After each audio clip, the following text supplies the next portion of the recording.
हाँ जी, नमस्कार आप सभी को। आप सभी का स्वागत है अपने इस YouTube चैनल एड्यूरोही पर। मैं आपका अपना विजय भारत आप सभी का स्वागत करता हूं। जैसे कि आपको पता है, हम डेली करंट अफेयर्स एनालिसिस किया करते हैं विद MCQs, और इसी के साथ में हम एक सीरीज चलाया करते हैं जिसका नाम है आज का इतिहास। इंग्लिश में कहें तो टुडे इन हिस्ट्री, यानी कि आज के दिन इतिहास में क्या घटित हुआ था वो बातें हम कवर करते हैं, और इससे संबंधित भी आपसे मल्टीपल चॉइस क्वेश्चन हम आपसे पूछते हैं। तो पहला हमारा मुद्दा रहता है करंट अफेयर्स को लेकर, और दूसरा मुद्दा रहता है आज के इतिहास से संबंधित। तो चलिए जी, आज 20 अप्रैल के दिन आप सभी का सुप्रभात सीरीज में भरपूर अभिनंदन है। तो पहली न्यूज की तरफ हम रुक करते हैं, और ये PIB के द्वारा प्रकाशित की गई है। वाइस एडमिरल दिनेश कुमार त्रिपाठी को अगला नौसेना प्रमुख नियुक्त किया गया है।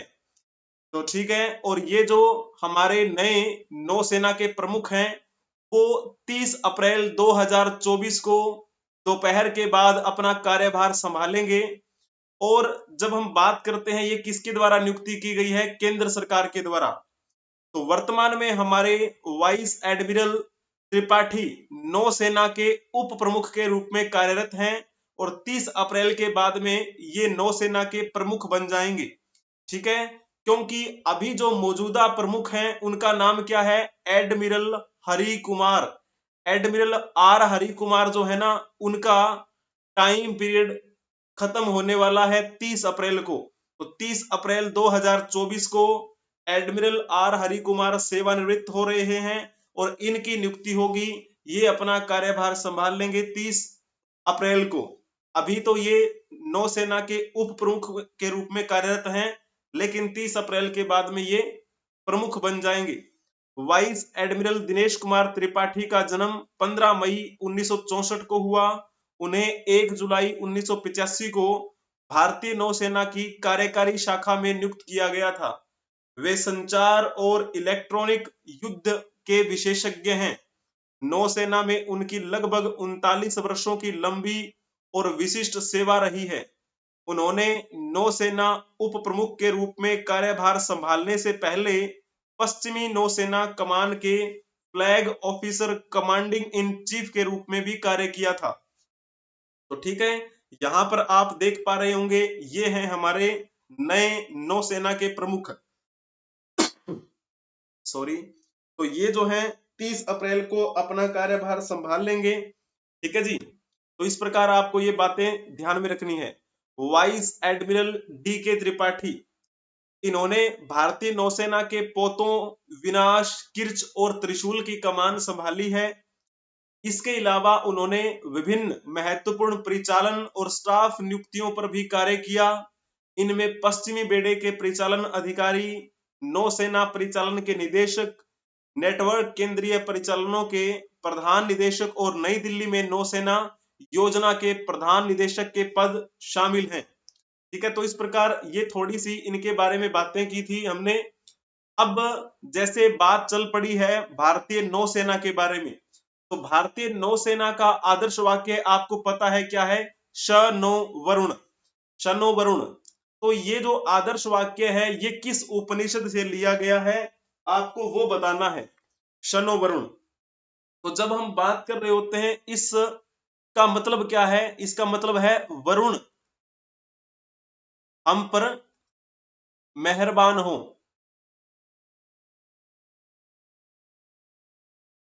अब वरुण का मतलब क्या है, जब आप हमारे भारत की प्राचीन परंपरा के बारे में बात करेंगे तो वरुण जो हैं वो समुद्र के देवता हैं, समुद्र के देवता।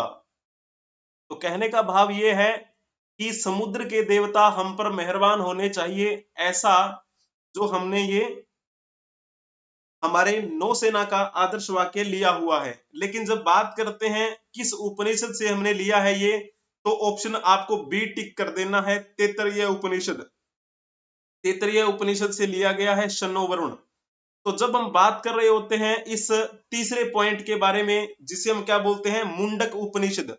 मुंडक उपनिषद से हमने क्या लिया है, तो इससे हमने लिया है सत्यमेव जयते। सत्यमेव जयते यानी कि सत्य की सदैव जीत होती है। जब हमारे नेशनल एम्बलम की बात कर रहे होते हैं तो उस नेशनल एम्बलम को हमने कहां से लिया है? सारनाथ स्तंभ अभिलेख से। उसी के नीचे हमने सत्यमेव जयते लिखा हुआ है देवनागरी लिपि में, और ये सत्यमेव जयते मुंडक उपनिषद से लिया गया है।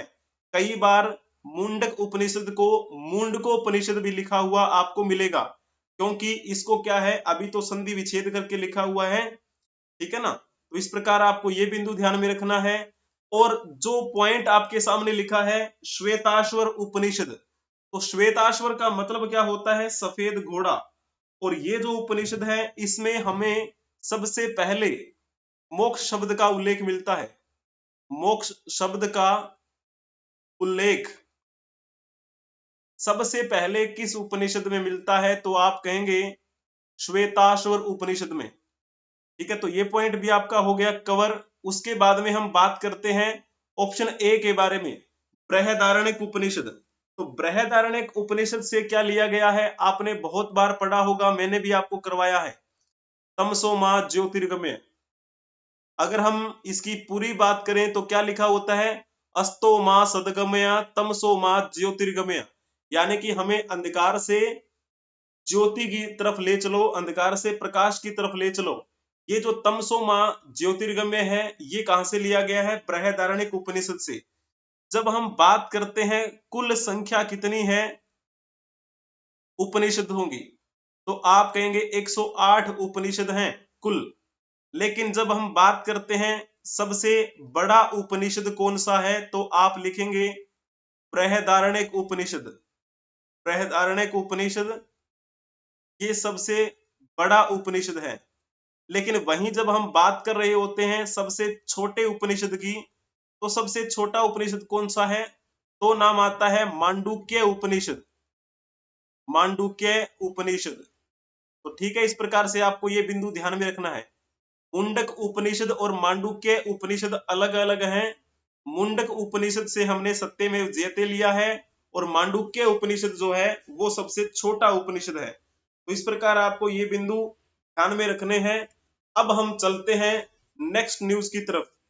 तो इंडिया ने क्या किया है? इंडिया ने सलाह दी है कि जो भी हमारे नागरिक वहां यूएई में यात्रा करने जा रहे हैं, तो वो अपनी यात्रा को पुनर्निर्धारित कर सकते हैं, यानी कि रीशेड्यूल कर सकते हैं। इसके पीछे कारण क्या है? क्योंकि यूएई में एक बहुत तेजी से आप कह सकते हैं एक ऐतिहासिक बाढ़ आई हुई है। ऐसी बाढ़ वहां पर पहले कभी नहीं आई, इसीलिए ये इंडिया के द्वारा कहा गया है, भारत के द्वारा कहा गया है। Indian embassy in UAE advise rescheduling non essential travel, यानी कि जो भी आपके लिए ज्यादा आवश्यक नहीं है वो यात्राएं, वो आप रीशेड्यूल कर सकते हैं। संयुक्त अरब अमीरात में जो भारतीय दूतावास है, तो उन्होंने ये बात कही, ये सलाह दी है, ठीक है ना। Indian embassy in the UAE on Friday advise the inbound Indian passengers travelling to और transiting through Dubai international airport to rescheduling non essential travel till operations normalise, यानी कि जब तक परिस्थितियां नॉर्मलाइज नहीं हो जाती तब तक आप अपनी यात्रा को अगर रीशेड्यूल कर सकते हैं तो कीजिए। संयुक्त अरब अमीरात में इसी सप्ताह पर क्या हुआ था है, एक रिकॉर्ड सेटिंग बारिश से उबरने की कोशिश ये कर रहा है, और रिकॉर्ड तोड़ दिए हैं इस बारिश ने। जब हम वहां के एयरपोर्ट को देखते हैं तो वो भी क्या है, वहां पे डूबा हुआ दिखाई देता है। यहाँ पे एक छोटा सा दृश्य आपको दिखाई दे रहा होगा, ये देखो गाड़ियां, ये गाड़ियां देखो कितनी डूब रही हैं, छत के बराबर यहाँ पे पानी खड़ा हुआ है ना। तो इतना बुरा हाल है, इसीलिए तो संयुक्त अरब अमीरात में जो भारतीय दूतावास है उनकी तरफ से ये जारी किया गया है। अब बात कर रहे हैं हम संयुक्त अरब अमीरात के बारे में। अब संयुक्त अरब अमीरात से संबंधित एक क्वेश्चन आप बताने का प्रयास करेंगे, जरा इसमें से कौन सा आपका ठीक रहेगा। संयुक्त अरब अमीरात का एक अमीरात नहीं है, तो इनमें से कौन सा नहीं है, तो वो आपको टिक करना है। जल्दी से आप बताने का प्रयास करेंगे निम्नलिखित में से कौन सा संयुक्त अरब अमीरात का एक अमीरात नहीं है। जल्दी से आप बताने का प्रयास करेंगे। तो चलो, जिन्होंने इसमें लिखा होगा ना मस्कट, उनका बिल्कुल ठीक रहेगा, क्योंकि मस्कट जो है वो तो ओमान की राजधानी है। ओमान की राजधानी है मस्कत। चलो, ये पॉइंट तो आपका हो गया। अब थोड़ा सा इसको विस्तार से समझने का प्रयास करेंगे। यहाँ पे क्या नाम लिखते हैं हम, इसका नाम है संयुक्त अरब अमीरात। संयुक्त अरब अमीरात। इसके नाम से ही आपको पता चल रहा है संयुक्त यानी कि कंबाइंड। तो ये कितने अमीरातों का समूह है? तो आप कहेंगे ये 7 अमीरात हैं। इसमें 7 अमीरातों का समूह है ये। इसे हम संयुक्त अरब अमीरात कहते हैं। तो थोड़ा सा इसकी पृष्ठभूमि को जानने का प्रयास करते हैं। समय था दिसंबर 1971 का। दिसंबर 1971 को 6 अमीरातों ने अपना एक संघ बनाया और उसका नाम रखा गया संयुक्त अरब अमीरात। जैसे हम बात करते हैं कौन कौन से थे वो 6, तो एक का नाम आता है अबू धाबी। Abu Dhabi. और एक नाम आता है दुबई, अजमान, फुजेराहा, फुजेरा। और एक का नाम आता है शारजाह। और एक का नाम है अल क्वैन। इस प्रकार से दिसंबर 1971 में इन 6 अमीरातों ने एक संघ बनाया और उसका नाम क्या पड़ गया, यानी कि संयुक्त रूप से एक संघ बनाया जिसका नाम पड़ा संयुक्त अरब अमीरात। लेकिन फिर अगले साल जब हम बात करते हैं 1972 में, एक नया अमीरात इसमें जुड़ा। नया अमीरात जुड़ा। उस नए अमीरात का नाम क्या था? तो उसका नाम लिया जाता है रास अल खेमा। तो पहले तो 6 का ये संघ था, लेकिन एक और जुड़ गया, यानी कि अब कितने हो गए टोटल? तो टोटल इसमें हो गए अब 7। यानी कि इसमें 7 राज्य हैं, 7 अमीरात हैं। तो 7 राज्यों का समूह बोल लीजिए या फिर 7 अमीरातों का समूह है ये संयुक्त अरब अमीरात। इस संयुक्त अरब अमीरात की जब हम टोटल यानी कि इसके 7 अमीरातों में से देखें, तो इसकी राजधानी क्या है? Abu Dhabi. Abu Dhabi. और ये जो अबू धाबी है ना, इन 7 अमीरातों में से सबसे धनी है ये। सबसे धनी। और क्षेत्रफल की दृष्टि से ये सबसे बड़ा भी है अबू धाबी। प्रत्येक अमीरात की जब हम बात करते हैं, मैंने क्या कहा, इसमें 7 हैं, कुल 7 अमीरातों का समूह है ये। तो प्रत्येक अमीरात में अपनी स्थानीय सरकार होती है। ठीक है, स्थानीय सरकार। और प्रत्येक अमीरात में वहां अपनी उनकी अदालत है, अपना उनका पुलिस बल है और उनके अपने प्रशासक भी हैं। प्रशासक। ठीक है, तो इस प्रकार से सभी 7 अमीरात जो हैं वो इंडिविजुअली यहां पर बने हुए हैं। और जब हम संयुक्त रूप से बात करते हैं, तो संयुक्त रूप से इसकी राजधानी क्या है? Abu Dhabi. और फिर जब बात करते हैं इस संयुक्त अरब अमीरात की मुद्रा का नाम क्या है, तो ये नाम भी आपको पता होगा, दिर्हम। संयुक्त अरब अमीरात की मुद्रा का नाम दिर्हम है। लेकिन जब हम बात कर रहे होते हैं इस संयुक्त रूप से बने हुए अमीरात यानी कि संयुक्त अरब अमीरात की, तो इसके राष्ट्रपति का नाम क्या है? तो नाम आता है मोहम्मद बिन जायद अल नाहयान। तो ये है वहां के राष्ट्रपति। तो भारत के साथ में तो आपको पता है अभी फरवरी 2024 की ही बात है, यानी कि 2 महीने पहले, तो प्रधानमंत्री मोदी वहां पर गए हुए थे अबू धाबी में मंदिर का उद्घाटन करने।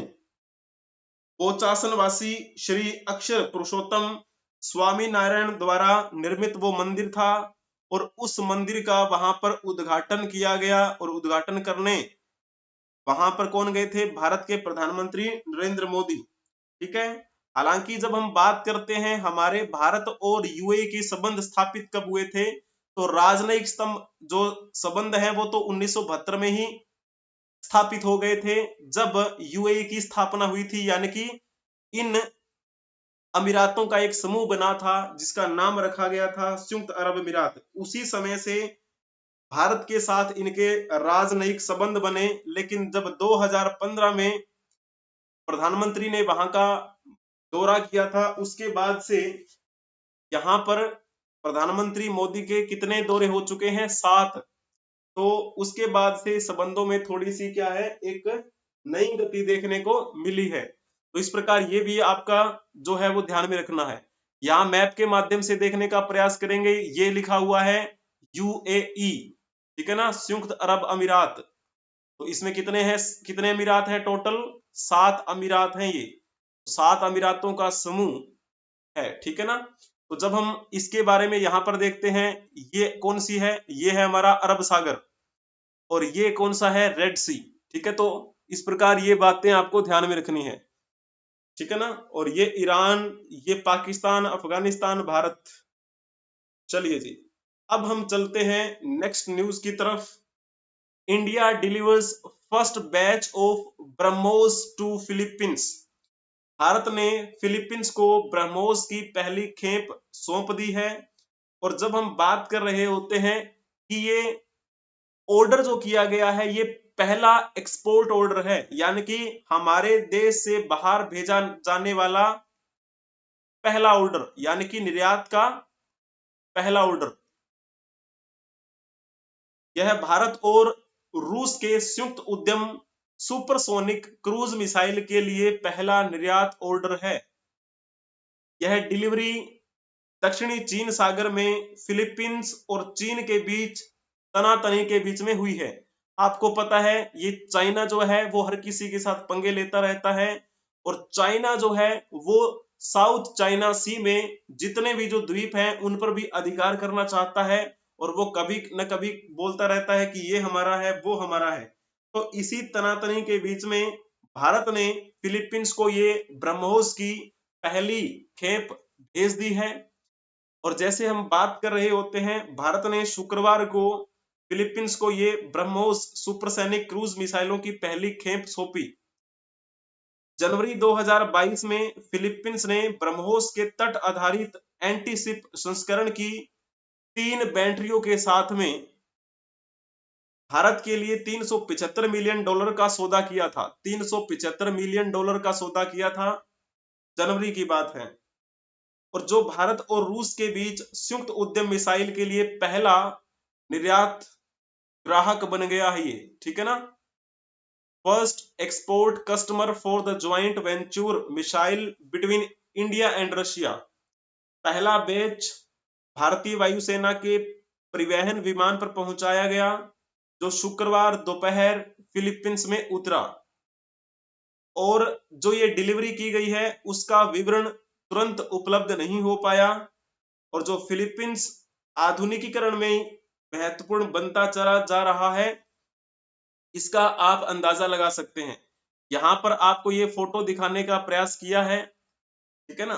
भारत और रूस के संयुक्त उद्यम सुपरसोनिक क्रूज मिसाइल का ये एग्जाम्पल आप देख पा रहे हैं। और फिलीपींस को जो ये पहला ऑर्डर मिला है, तो ये आपको बिंदु ध्यान में रखना है। बात चल पड़ी है फिलीपींस की। फिलीपींस भी बहुत एक आप कह सकते हैं इंपॉर्टेंट है ये क्षेत्र भी। तो जो 4 ऑप्शन आपके सामने दिए गए हैं, इन चारों में से आपको ये बताना है कि किसका मुख्यालय फिलीपींस में बना हुआ है। चारों में से कौन सा है जिसका मुख्यालय फिलीपींस में है? जल्दी से आप बताने का प्रयास करेंगे। जिन्होंने लिखा होगा ना एडीबी, एशियाई विकास बैंक, उनका बिल्कुल ठीक रहेगा।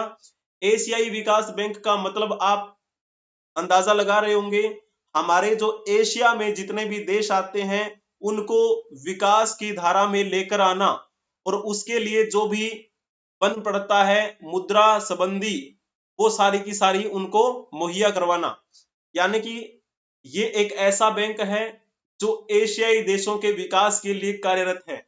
इसका मुख्यालय कहाँ बना हुआ है, तो आप कहेंगे फिलीपींस में बना हुआ है, और फिलीपींस की राजधानी मनीला में है। मनीला फिलीपींस में है ये। तो ये पॉइंट आपका हो गया क्लियर, बहुत बढ़िया।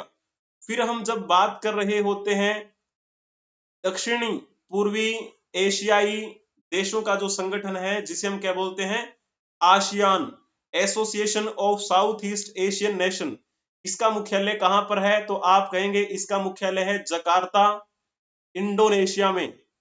इंडोनेशिया। जब बात करते हैं हम एशियान में, तो इसमें कितने देश आते हैं, वैसे तो 10 आते हैं।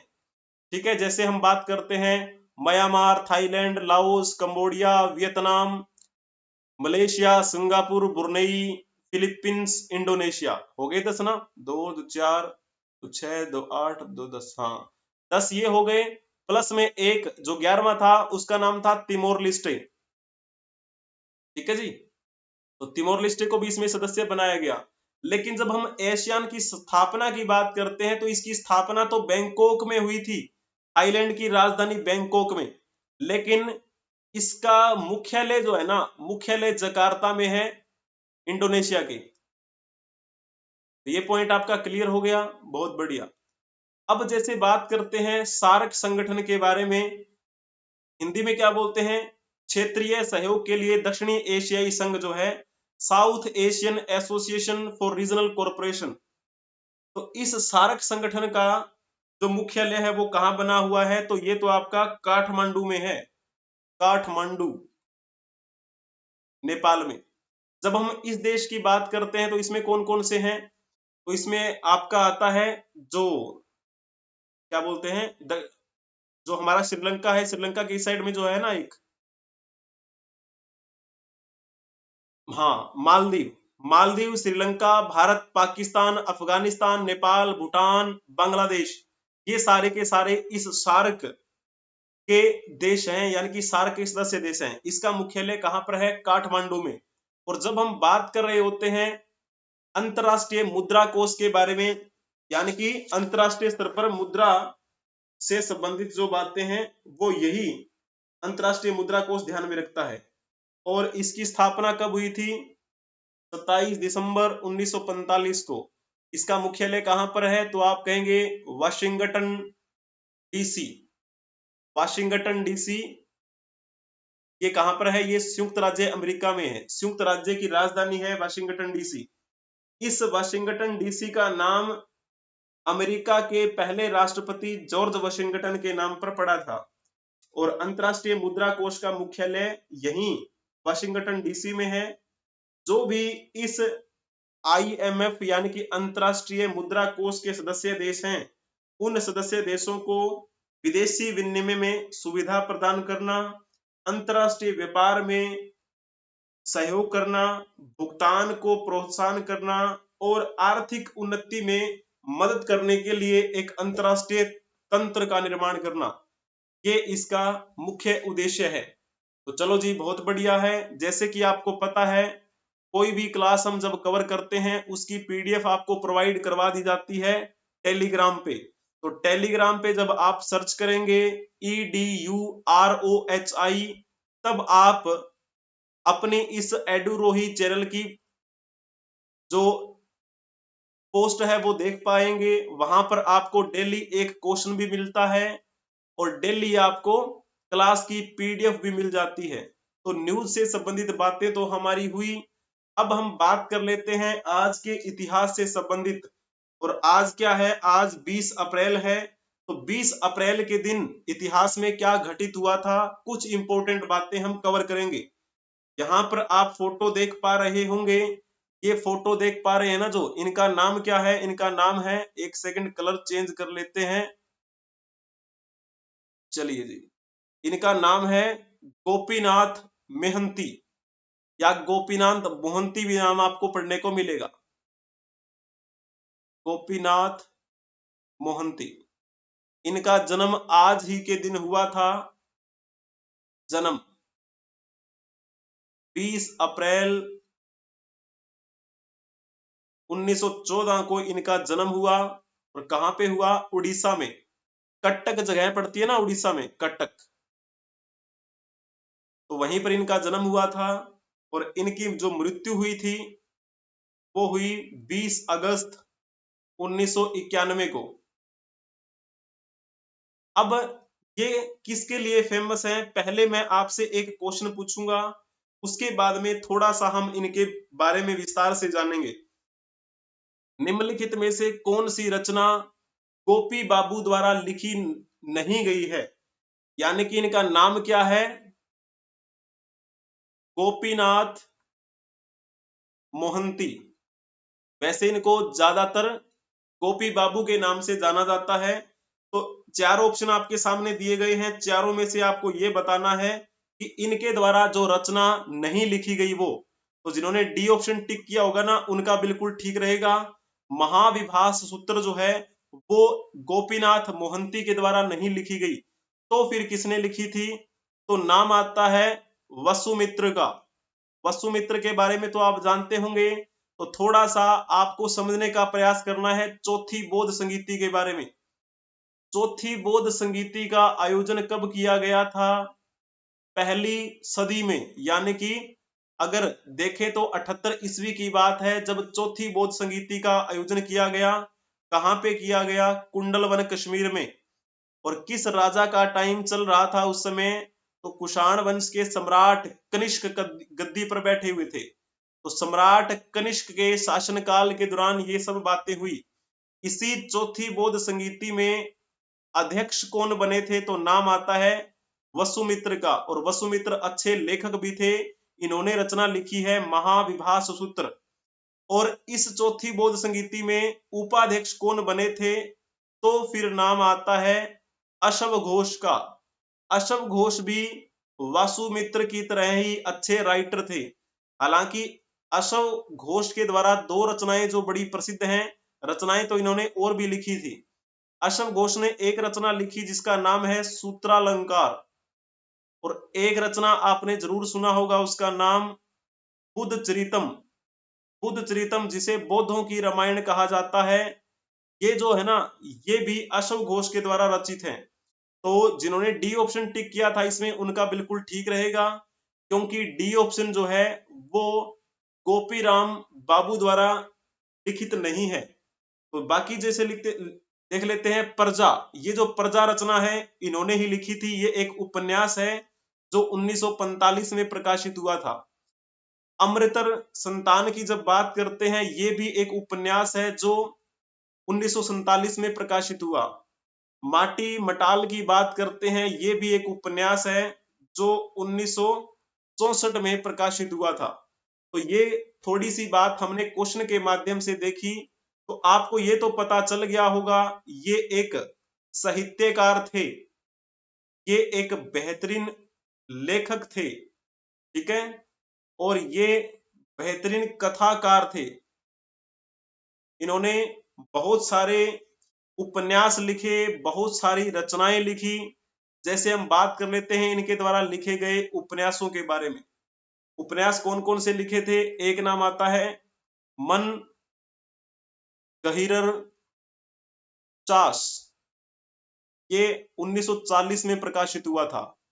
और फिर जैसे मैंने अभी आपको क्वेश्चन में लिखवाया प्रजा, ये उपन्यास 1945 में प्रकाशित हुआ।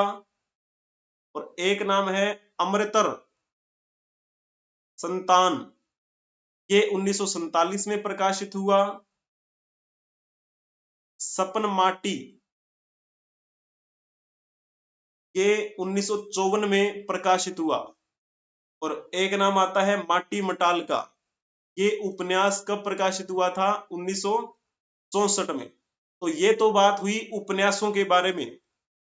और इनके द्वारा लिखी गई कहानियां भी है, यानी कि कहानी संग्रह है। कौन कौन सी रचनाएं हैं इनके द्वारा लिखी गई? एक का नाम आता है घासर फूल। घासर फूल कब प्रकाशित हुई? 1951 में।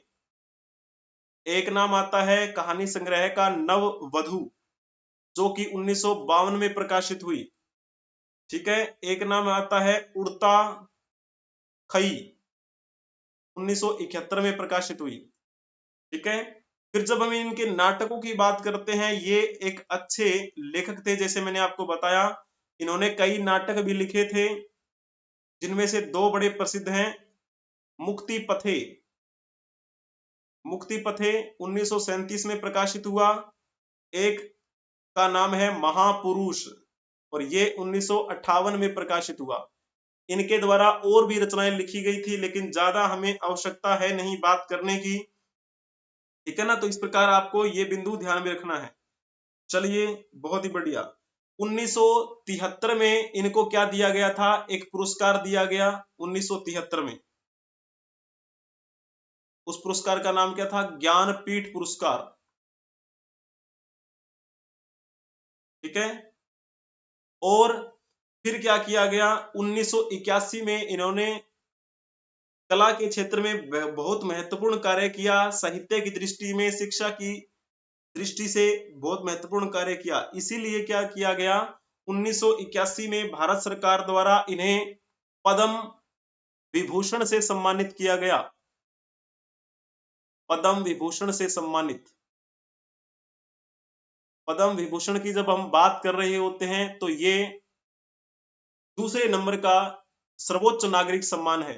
जैसे आपको पता है, पहला भारत रत्न होता है, फिर आता है पद्म विभूषण, फिर पद्म भूषण और फिर पद्म श्री। तो ये दूसरे नंबर का है। ठीक है ना। तो ज्ञानपीठ पुरस्कार से भी सम्मानित किया गया इनको, और पद्म विभूषण से भी सम्मानित किया गया इनको। तो इस प्रकार ये इनसे संबंधित बातें आपको ध्यान में रखनी है। अब हम चलते हैं नेक्स्ट। यहाँ पर आप ये फोटो देख पा रहे होंगे। ये जो फोटो है किनकी है? ये नाम है इनका कोमल कोठारी। कोमल कोठारी जो हैं, आज उनकी पुण्यतिथि है। इनका वैसे जन्म हुआ था 4 मार्च 1929 को जोधपुर राजस्थान में जन्मे ये, और मृत्यु इनकी आज ही के दिन हुई थी 2004 में। 20 अप्रैल 2004 में इनकी मृत्यु हुई थी। और वैसे ये किसके लिए बड़े प्रसिद्ध रहे? तो राजस्थानी लोक संगीत के लिए बड़े प्रसिद्ध रहे ये। इनका कर्म क्षेत्र था राजस्थानी लोक संगीत। इनसे संबंधित एक क्वेश्चन मैं आपसे पूछ लेता हूं, उसके बाद में आप बताना। कोमल कोठारी को कला के क्षेत्र में उनके महत्वपूर्ण योगदान के लिए भारत सरकार द्वारा वर्ष रिक्त स्थान में पद्मश्री और वर्ष रिक्त स्थान में पद्म भूषण से सम्मानित किया गया। तो जल्दी से आप इसमें बताने का प्रयास करेंगे कौन सा ऑप्शन इसमें से ठीक रहेगा। पद्मश्री इनको मिला था, कब की बात है? तो ये बात है 1963 की।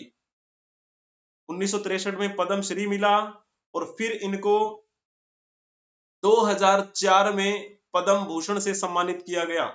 जिन्होंने लिखा होगा ना, ए ऑप्शन उनका बिल्कुल ठीक रहेगा। बहुत ही बढ़िया बताया है। इन्हीं के प्रयासों से 1963 में पहली बार मंगनियार कलाकारों का एक दल दिल्ली पहुंचा परफॉर्मेंस करने के लिए। मंगनियार कलाकार, और उन्होंने फिर क्या किया? मंगनियार कलाकारों ने परफॉर्मेंस दी दिल्ली में जाकर। और जब बात करते हैं, इनको ये प्रयास इन्हीं के थे कि उनको मौका मिला। इनको राजस्थान रत्न से भी नवाजा गया, राजस्थान रत्न से भी। इसके अलावा इनको नेहरू फेलोशिप भी प्रदान की गई, नेहरू फेलोशिप। तो ये है कमल कोठारी के बारे में कुछ बातें। राजस्थानी लोक संगीत में इन्होंने बहुत महत्वपूर्ण भूमिका निभाई। लोक संगीत, लोक कलाएं, और जैसे वाद्यों के संरक्षण के लिए, लुप्त हो रही कलाओं के लिए इन्होंने बहुत कुछ काम किया। और एक इन्होंने संस्था भी बनाई थी जिसका नाम है रूपायन संस्था। रूपायन संस्था की स्थापना किसने की? तो नाम लिख देना आप, कोमल कोठारी का। और कब की बात है? ये बात है 1964 की, जब इन्होंने इस संस्था को शुरू किया था। तो संगीत को रिकॉर्ड करके संरक्षित रखना, ये विचार इनको किससे मिला था? देवेन भट्टाचार्य से। देवेन भट्टाचार्य से इनको ये विचार मिला कि संगीत को रिकॉर्ड कर लिया जाए, उसके बाद में उसको संरक्षित रखा जाए। ठीक है ना, हम रख लेते हैं ना पहले रिकॉर्डिंग करके, तो ये ठीक वैसा ही है।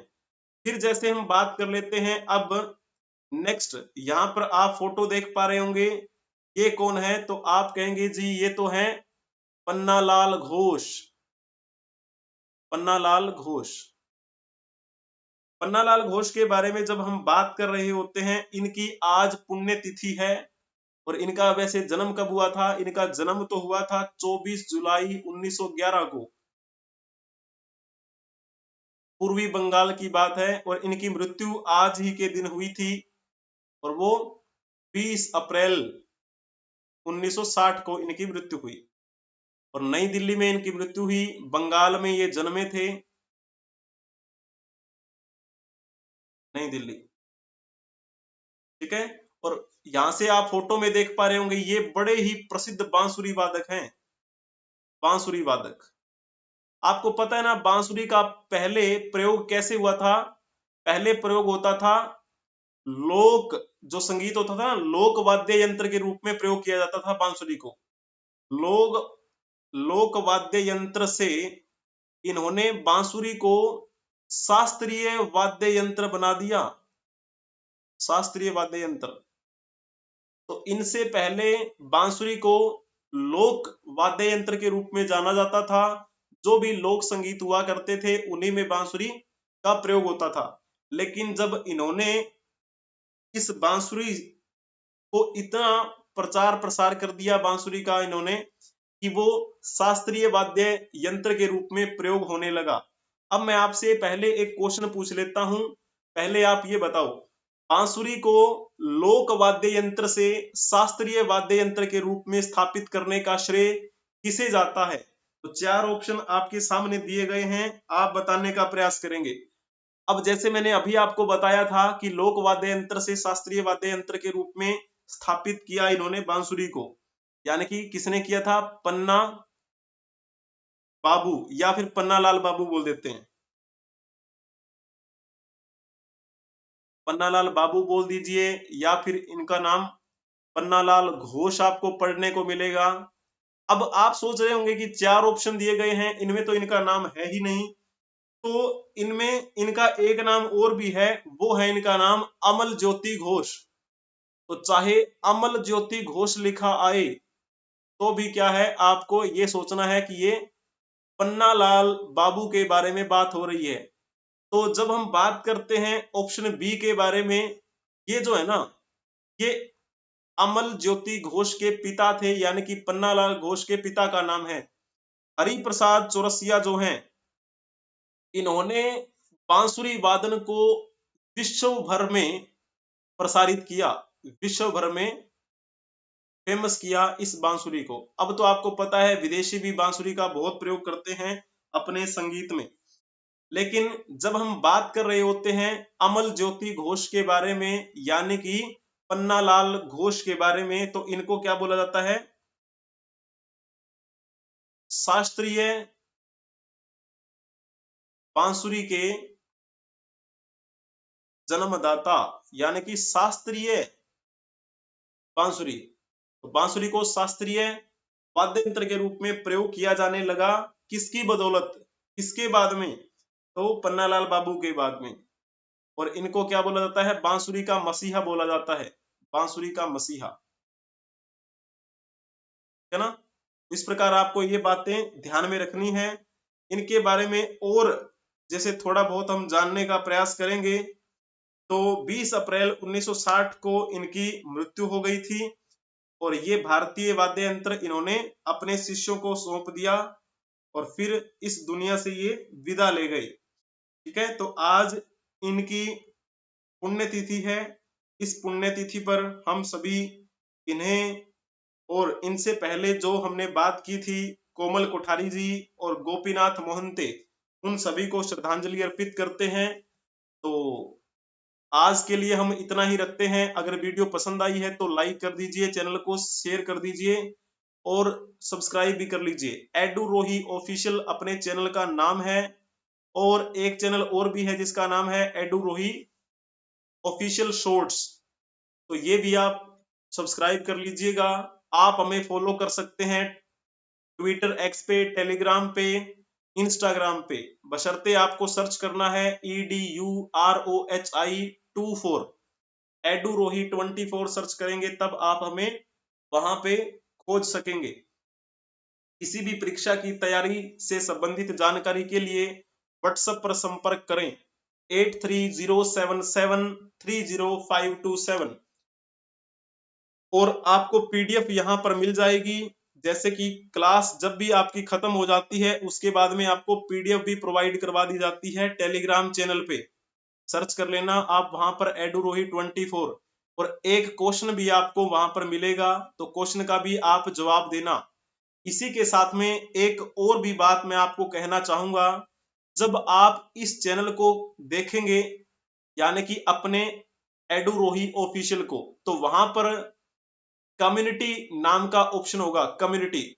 उस कम्युनिटी में मैंने आपके लिए बहुत सारे क्वेश्चन डाल रखे हैं, डेली एक क्वेश्चन कम्युनिटी पोस्ट में डल जाता है, और एक्सप्लेनेशन बहुत ही बेहतरीन तरीके से मैंने वहां पर दे रखी है। तो एक्सप्लेनेशन आप चेक करेंगे तो आपको लगेगा कि हाँ वाकई में कंटेंट बहुत अच्छा है। ठीक है, तो एक बार विजिट कीजिएगा इस चैनल पे। आप सभी का धन्यवाद बने रहने के लिए। हम मिलेंगे नेक्स्ट क्लास में, तब तक के लिए हंसते रहें, मुस्कुराते रहें, पढ़ते रहें। जय हिंद, जय भारत, वंदे मातरम।